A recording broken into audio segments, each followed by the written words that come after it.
Na ką, sveiki, šiandien pas mus degalų kainų reidas, darysime apžvalgą.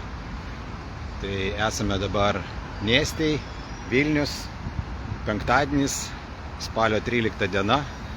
Tai vakare pažiūrėkite siaubo filmą kokį, čia toks įprotis. O dabar apie degalų kainas.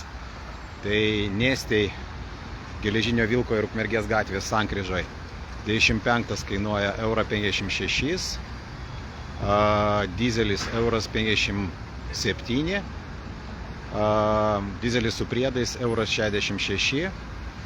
Nu ir ką, galim pasakyti, kad dizelis jau pralenkė benziną.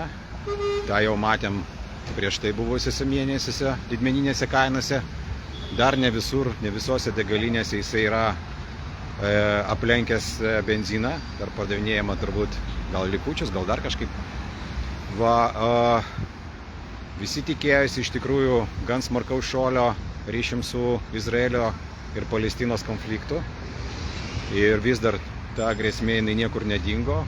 Ar tas karas bus ilgas, ar tai bus įtrauktos kitos šalis. Bet iš principo kainas paveikia žinia, kad yra labai didelės atsargos degalų ir naftos. O tai reiškia, kad turbūt, kad vartojimas yra nukritęs dėl recesijos ir kainos po nedidelio šuolio atsitraukia. Tai tokios kol kas naujienos. Važiuosime žiūrėti į kitas degalinės. Laukite kitų epizodų.